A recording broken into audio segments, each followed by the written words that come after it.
Ooh, welcome everyone to the Daily Juice Podcast on the Betting Pros Network. I'm your host, Sean, stacking the money green. And as always, the Daily Juice is being brought to you by BetMGM. Use the promo code JUICE150 and you got yourself a $1,000 risk-free bet. 3-0, right? Let's go. Crank up the cash registers.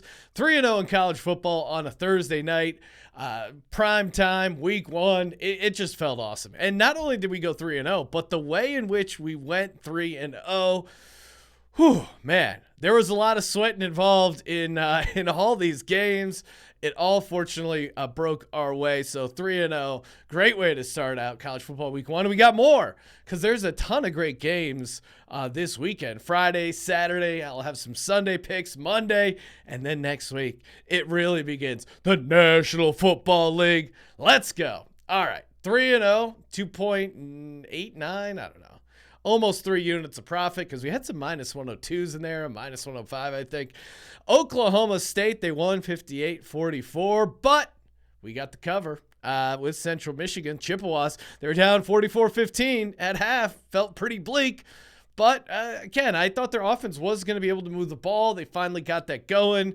They had a blocked punt in there. They got it in garbage time, 58-44. But, again, it wasn't that shocking that they got the cover. Oklahoma State has struggled with opponents previously early on in the season. Now, I wouldn't say by any means they struggled with the Chippewas.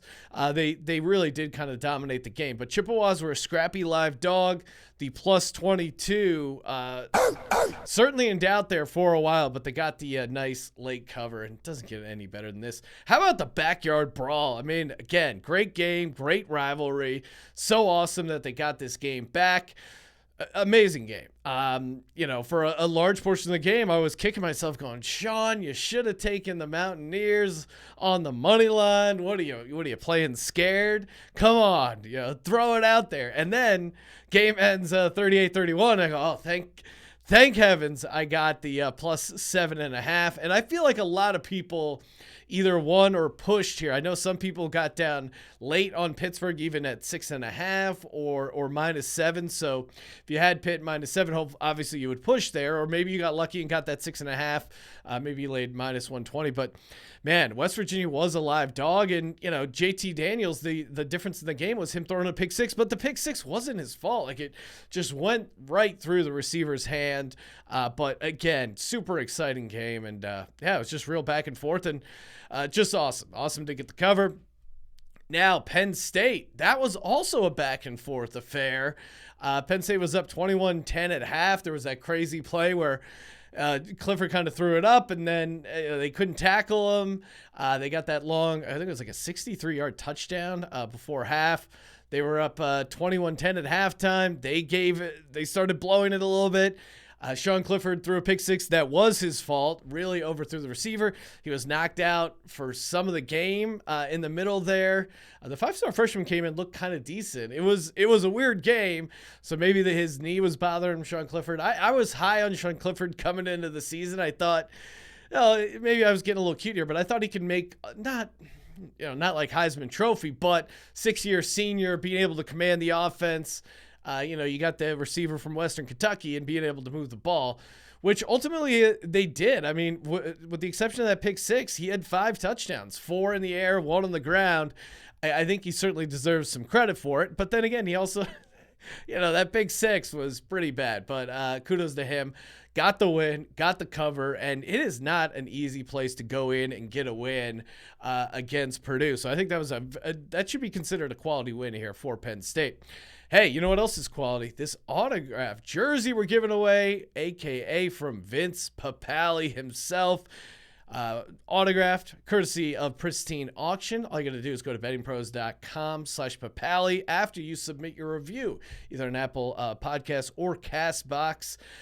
This review came in here. Down South Rollin writes, Juice Daily. Longtime listeners still love the show with my man stacking the money green. Keep doing what you're doing. In honor of football season, roll Tide. So shout out to you, Down South Rolling. Always appreciate the 5-star. And I'm giving your review 5-star. Not even much like Alabama, 5-star. look out for Alabama first half. Do a little research on that, guys. That is a bucket, as the kids say. All right, first pick of the night, TCU at Colorado. I'm taking Colorado getting 13.5 points over on DraftKings. Dog. Colorado is by no means a great team, and that's normally not how you start a a pick on the team you're talking about. This isn't about betting on a great team. It's about betting a great situation. Teams at elevation have a conditioning advantage, especially early on in the season. If you remember last year, week 2, and again, week 1, week 2, this is when we like to take some of these elevation home teams, home dogs. If you'll recall, the Buffs were massive dogs. Now, this game was actually played at whatever they call Mile High these days. But they lost 10-7 to Texas A&M, but they covered the massive number. They were, again, live dogs in that. I know I had them on the money line tied to a couple crazy parlays. So I expect kind of a similar performance here, not necessarily the 10-7 score, but I think they're going to be in this game. I mean, regardless of the year or the roster, the Buffs are tough at home. 7-3 straight up their last 10 games. Now their roster has been rated. TCU has the talent advantage. They are the better team. Make no mistake, but home field, elevation, and a night game. These are all equalizers in college football, and I think this game is going to be much closer than people think or that the spread would indicate. So give me Colorado, the Buffs, plus 13.5. Next up, we got Western Michigan at Michigan State. I'm going to go chalky here, take Michigan State, laying 21, minus 110 over on DraftKings. Michigan State, 14-2 all-time against Western Michigan, but this is the great nugget. They have not lost to the Western Michigan Broncos since 1919. So safe to say Michigan State has their number. This is not a look-ahead spot for Michigan State. They got Akron coming up. This is a get right, showcase the team kind of game. And I think, usually when you're laying 21, it's like, about the offense being able to light them up. I think this is kind of a game for Tucker to show off the defense.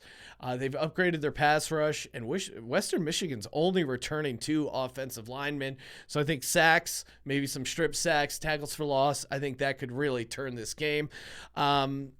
Michigan State quarterback, his dad is actually the OC for the opposing for Western Michigan, so I think he's going to be super motivated.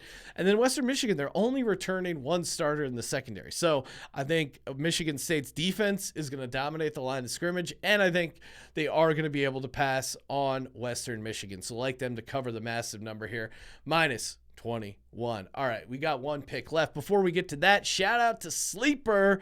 That's right, you probably already play fantasy on Sleeper, but now you can play their brand new over-under game where you can win 2x all the way up to 20x just simply by combining some over-unders for your favorite players. It's great for grinding out MLB here. College football, I just hit on Sean Clifford's over passing yards.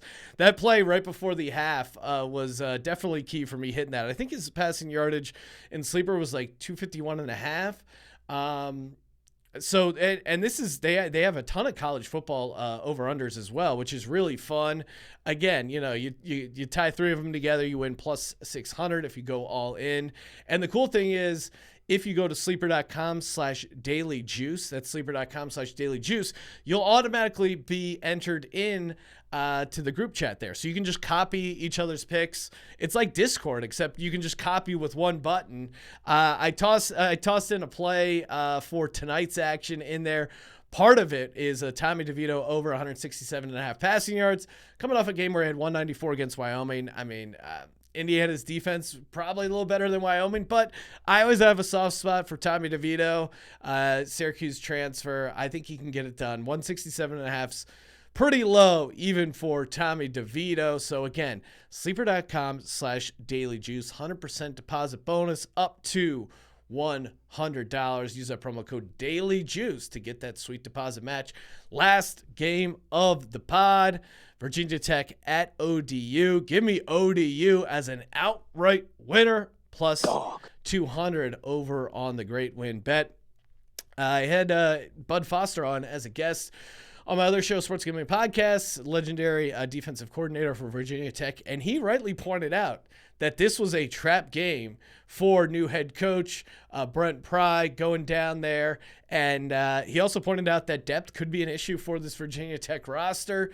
Anytime a new head coach comes in, there's a lot of roster turnover. And Virginia Tech, pretty depleted roster in general. I just don't think they should be a road favorite, or certainly not a road favorite to this magnitude against ODU, who is going to get up for this game. Again, home opener at night. This is in Virginia. These are all the kids who couldn't get or didn't get recruited to Virginia Tech. I think they're going to be fired up. I think they're going to have a chip on their shoulder. And ODU is bringing a lot of continuity. There's a ton of change with the Virginia Tech program, but ODU is they're returning 17 stars, including 4 on the offensive line. Ricky Ronnie, second year second year as a head coach of ODU. Pretty solid rookie season for him last year, 2021.